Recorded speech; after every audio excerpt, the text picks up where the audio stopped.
Halo, Assalamualaikum warahmatullahi wabarakatuh. Jumpa lagi dengan Media Belajar Indonesia. Kali ini kita bakal bahas SKB CPNS, Seleksi Kompetensi Bidang Tenaga Pendidik, yaitu guru.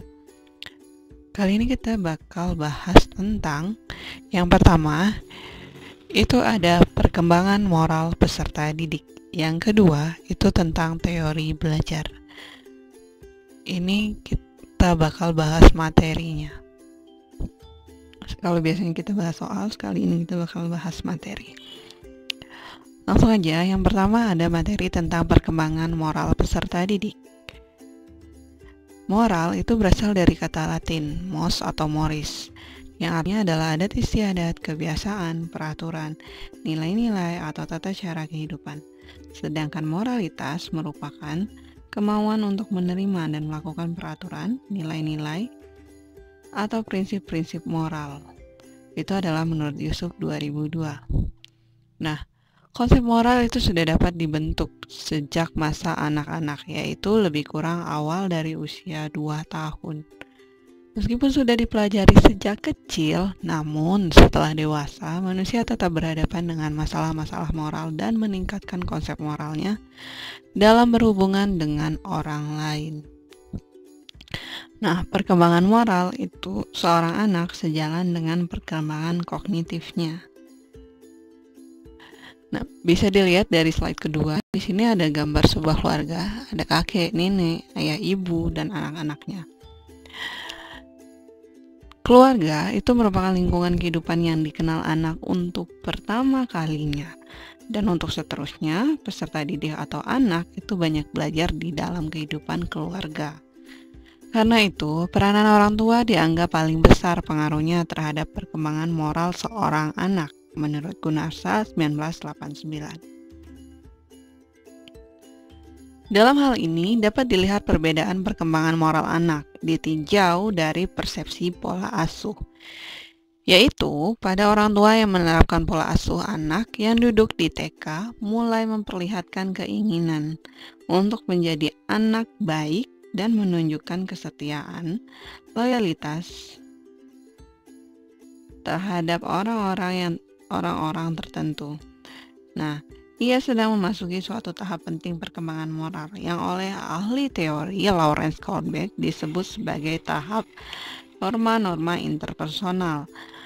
Anak mulai menginternalisir moral-moral sebagaimana yang orang dewasa tunjukkan. Selanjutnya, menurut Piaget, perkembangan moral anak menengah dan akhir berada suatu transisi antara dua tahap, yaitu tahap pertama itu di tahap realisme atau moral atau heteronomous morality. Di tahap ini, ciri-cirinya adalah anak melihat peraturan dari orang tua dan orang dewasa lainnya sebagai suatu yang tidak akan pernah berubah, sehingga harus senantiasa menaati tanpa perlu mempertanyakan. Yang kedua, anak cenderung menaati peraturan secara kaku dan menilai kebenaran atau kebaikan berdasarkan konsekuensi perilaku, bukan berdasarkan maksud atau motivasi si pelaku. Yang ketiga, berkembang ide immanent justice atau keadilan abadi, yaitu suatu pemikiran bahwa pelanggaran peraturan pasti akan mendapatkan hukuman dengan segera, maupun itu dari orang, dari objek, maupun dari Tuhan. Itu tahap realisme moral. Tahapan yang kedua yaitu tahap moralitas berdasarkan hubungan timbal balik atau disebut juga autonomous morality. Pada tahap ini, anak sudah menyadari bahwa peraturan merupakan kesepakatan sosial yang dapat berubah dan dapat dipertanyakan. Anak sudah menyadari. Yang kedua, anak sudah mampu melihat bahwa ia tidak perlu patuh terhadap keinginan orang lain dan bahwa pelanggaran peraturan tidak merupakan kesalahan atau pasti akan mendapat hukuman. Yang ketiga, Dalam menilai perilaku orang lain, anak sudah mampu mempertimbangkan perasaan dan melihat dari sudut pandang orang tersebut. Pada tahap ini, berkembang ide egalitarisme, di mana anak percaya bahwa keadilan hukum harus ditetapkan pada semua orang. Itu tahap moralitas berdasarkan hubungan timbal balik. Selanjutnya ada menurut ahli lain, yaitu perkembangan moral peserta didik menurut Kohlberg. Ada 3 tahap. Yang pertama adalah penalaran pra-konvensional, yaitu anak tidak memperlihatkan internalisasi nilai-nilai moral. Penalaran moral dikendalikan oleh imbalan atau hadiah dan hukuman eksternal. Ini tahap yang paling awal, jadi anak-anak itu mau melakukan A jika ayahnya memberikan hadiah ini, kayak gitu. Misalnya mau puasa, tapi nanti kalau buka puasa dikasih hadiah, seperti itu. Yang kedua ada penalaran konvensional, yaitu seseorang menaati standar-standar internal tertentu, tetapi mereka tidak menaati standar-standar atau internal orang lain, seperti orang tua atau masyarakat. Yang ketiga ada penalaran pasca konvensional. Jadi kalau ada pra, ada konvensional, dan yang ketiga ada pasca konvensional. Yaitu moralitas benar-benar diinternalisasikan dan tidak didasarkan pada standar-standar orang lain. Seseorang mengenal tindakan moral alternatif, menjajaki pilihan-pilihan, dan kemudian memutuskan berdasarkan suatu kode moral pribadi. Pada tahapan ini dia sudah dewasa.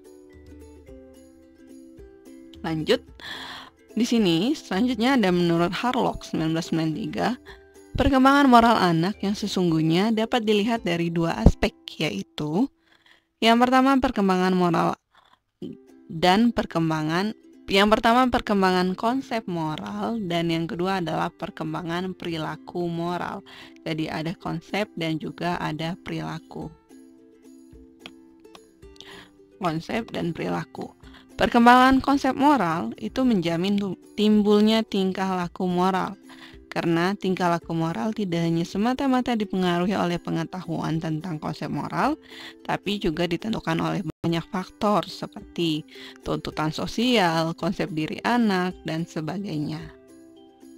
Nah, salah satu faktor penting dalam menentukan perilaku moral anak adalah adanya self-regulation atau pengaturan diri, yaitu kemampuan mengontrol perilaku sendiri tanpa harus diawasi atau diingatkan oleh orang lain. Dengan adanya pengaturan ini, anak akan mampu menunjukkan atau menahan perilaku tertentu secara tepat sesuai dengan kondisi yang dihadapinya. Itu menurut Harlock, perkembangan moral anak menurut Harlock. Jadi terdiri dari 2, ada perkembangan konsep moral dan juga perkembangan perilaku moral. Lanjut. Jadi, konsep moral itu sudah dapat dibentuk sejak masa anak, lebih kurang ketika dia berusia 2 tahun, atau pada tahapan pertumbuhan kedua, yakni ketika usia anak sekitar 2 sampai dengan 3 tahun. Itu menurut teorinya Erikson, yaitu salah satu pakar di bidang perkembangan psikologi. Pertumbuhan dan perkembangan anak berawal pada saat konsepsi hingga masa pertumbuhan, dan perkembangan itu berakhir yaitu saat anak dewasa. Namun, terkadang pada proses pertumbuhan dan perkembangan anak dapat mengalami suatu gangguan. Gangguan dapat berupa gangguan bentuk anatomi, fisiologi, maupun psikososial seorang anak yang dapat disebabkan oleh berbagai macam faktor yang mempengaruhi. Kita masuk ke materi selanjutnya. Ini masuk ke materi teori belajar.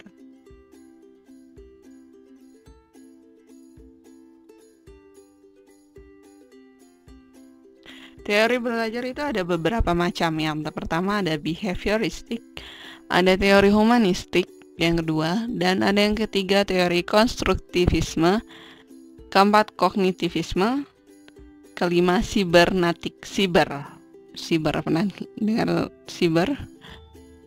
Saya akan menjelaskan yang pertama. Yang pertama ada teori behavioristik atau behaviorisme. Dalam teori ini menitik beratkan pada tingkah laku atau behavior. Memandang belajar sebagai hasil dari pembentukan hubungan antara rangsangan dari luar atau kadang disebut dengan stimulus dan balasan dari siswa atau disebut dengan respon yang dapat diamati. Semakin sering ada hubungan atau bond antara rangsangan dan balasan terjadi, maka akan semakin kuat hubungan keduanya. Itu. Contoh stimulus dan respon ini, contoh seperti gurunya bertanya sama siswanya, 2 ditambah 2, lalu siswanya merespon 4. Nah, itu bisa diamati. Semakin sering adanya stimulus yang 2 ditambah 2 tadi dan siswanya menjawab 4 semakin sering, itu semakin kuat hubungannya. Dan daya ingat kalau diulang-ulang itu daya ingat siswa itu bakal lebih panjang. Dalam teori ini, teori behaviorisme, para penganut teori belajar tingkah laku berpendapat bahwa batu aja bisa berlubang jika ditetesi air terus-menerus. Kata kunci menurut para penganutnya selama proses pembelajaran adalah latihan dan ganjaran atau penguatan. Jadi latihannya tuh diulang-ulang terus. Itu kata kuncinya. Teori belajar tingkah laku ini menekankan adanya ganjaran atau disebut dengan reward dan juga penguatan atau reinforcement. Nah, pada masa kini, teori belajar yang dikemukakan penganut psikologi tingkah laku ini cocok untuk mengembangkan kemampuan siswa yang berhubungan dengan pencapaian hasil belajar atau pengetahuan matematika seperti fakta, konsep, prinsip, dan juga skill atau keterampilan. Jadi caranya tadi diulang-ulang, adanya stimulus dari guru dan juga adanya respon dari peserta didik. Semakin sering stimulus dan respon itu berlangsung, maka hubungan tersebut semakin kuat. Teori yang kedua adalah kognitivisme. Sebenarnya kognitivisme ini udah pernah saya jelasin di slide-slide sebelumnya, kayak gitu, di video sebelumnya. Di sini bakal dibahas secara umum aja. Kognitivisme, menurut Piaget, struktur kognitif atau skemata atau disebut dengan skema adalah suatu organisasi mental tingkat tinggi yang terbentuk pada saat orang itu berinteraksi dengan lingkungannya. Sejalan dengan itu, pengetahuan atau pengalaman yang baru dapat terkait dengan pengetahuan lama yang sudah ada di dalam struktur kognitif seseorang. Dua proses yang sangat penting adalah asimilasi dan juga akomodasi. Asimilasi itu merupakan suatu proses di mana suatu informasi atau pengalaman baru dapat disesuaikan dengan kerangka kognitif yang sudah ada di benak siswa. Sedangkan akomodasi adalah suatu proses perubahan atau pengembangan kerangka kognitif yang sudah ada di benak siswa agar sesuai dengan pengalaman yang baru dialaminya. Itu bedanya asimilasi dengan akomodasi, kognitivisme. Nah, ada 4 tahap perkembangan kognitif siswa menurut Piaget. Antara lain yang pertama, tahap sensori motori. Sensori motor itu terjadi pada anak usia 0 bulan sampai dengan 2 tahun, bayi ya. Yang tahap kedua disebut tahap pra-operasional, terjadi pada anak usia 2 sampai dengan 7 tahun. Tahapan ketiga disebut tahapan operasional konkret, 7 sampai dengan 11 tahun, atau kalian kalau susah ingatnya, ini terjadi pada anak usia SD. Dan tahapan keempat atau tahapan terakhir itu adalah tahap operasional formal. Terjadi ketika anak dianggap dewasa, yaitu 11 atau 12 tahun ke atas. Itu teori kognitivisme. Udah dibahas di video lain, nanti videonya dikasih di deskripsi. Yang ketiga, ada teori belajar konstruktivisme. Nah, belajar itu untuk menemukan, atau learning by discovery is learning to discover.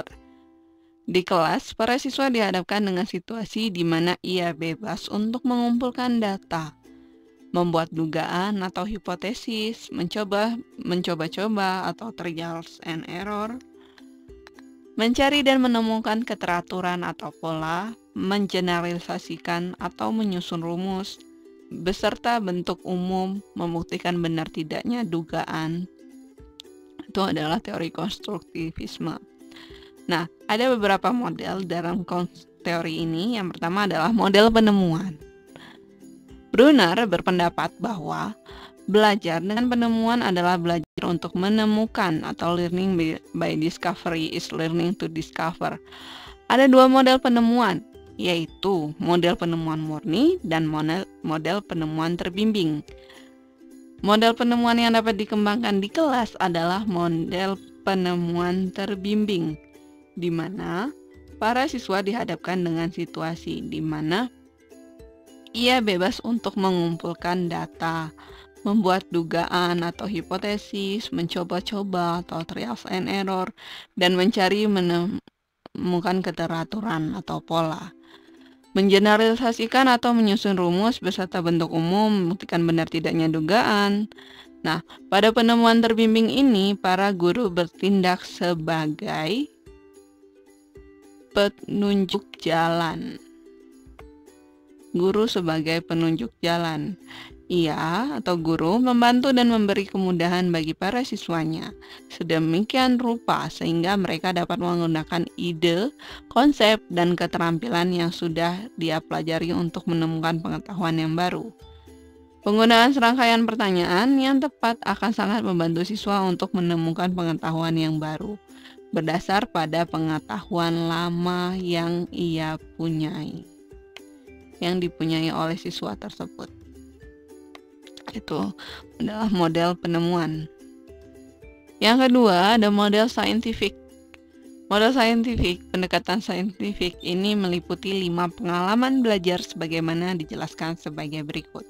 Yang pertama, mengamati atau observing, di mana di tahap ini siswa difasilitasi untuk mengamati dengan indera, entah itu membaca, menggunakan mata, mendengar, telinga, menyimak, melihat, menonton, dan sebagainya dengan atau tanpa alat. Jadi mengamatinya bisa dengan atau tanpa alat. Yang kedua itu adalah menanya atau questioning, di mana siswa difasilitasi untuk membuat dan mengajukan pertanyaan, bertanya jawab, berdiskusi tentang informasi yang belum ia pahami, atau informasi tambahan yang perlu ia ketahui, atau sebagai klarifikasi saja. Yang ketiga, mengumpulkan informasi atau mencoba, sering disebut dengan experimenting, di mana siswa difasilitasi untuk mengeksplorasi, mencoba, berdiskusi, mendemonstrasikan, meniru bentuk atau gerak, melakukan eksperimen, membaca sumber lain selain buku teks, mengumpulkan data dari narasumber melalui angket, mewawancara, dan memodifikasi atau menambahi dan mengembangkan. Yang keempat, menalar atau mengasosiasi, atau disebut juga associating, di mana siswa difasilitasi untuk mengolah informasi yang sudah dikumpulkan, menganalisis data dalam bentuk membuat kategori, mengasosiasi atau menghubungkan fenomena atau informasi yang terkait dalam rangka menemukan suatu pola, dan juga menyimpulkannya. Yang kelima, atau pendekatan saintifik yang terakhir, itu adalah mengomunikasikan atau mengkomunikasikan, di mana siswa difasilitasi untuk menyajikan laporan dalam bentuk bagan, diagram, atau grafik. Nah, menyusun laporan tertulis dan menyajikan laporan meliputi proses, hasil, dan juga kesimpulan secara lisan. Itu model saintifik. Selanjutnya, teori belajar lainnya adalah teori nativisme. Tadi lupa di depan. Dalam teori ini, belajar bahasa pada hakikatnya hanyalah proses pengisian detail kaidah-kaidah atau struktur aturan-aturan bahasa ke dalam LED, Language Acquisition Device, yang sudah tersedia secara alamiah pada manusia. Teori belajar selanjutnya adalah humanistik, manusia. Tujuan belajar adalah untuk memanusiakan manusia. Nah, proses belajar itu dianggap berhasil jika seseorang pelajar telah memahami lingkungannya dan dirinya sendiri. Teori belajar ini berusaha memahami perilaku belajar dari sudut pandang pelakunya, bukan dari sudut pandang pengamatnya. Jadi siswanya, bukan gurunya. Teori belajar yang terakhir adalah sibernetik. Sibernetik ini berasal dari kata siber. Kalau pasti udah paling di era sekarang udah sering banget ngedengar kata sibernetik itu belajar adalah pengolahan atau pemrosesan informasi. Teori ini berkembang sejalan dengan perkembangan teknologi dan ilmu informasi. Teori ini juga lebih mementingkan sistem informasi dari pesan atau materi yang dipelajari.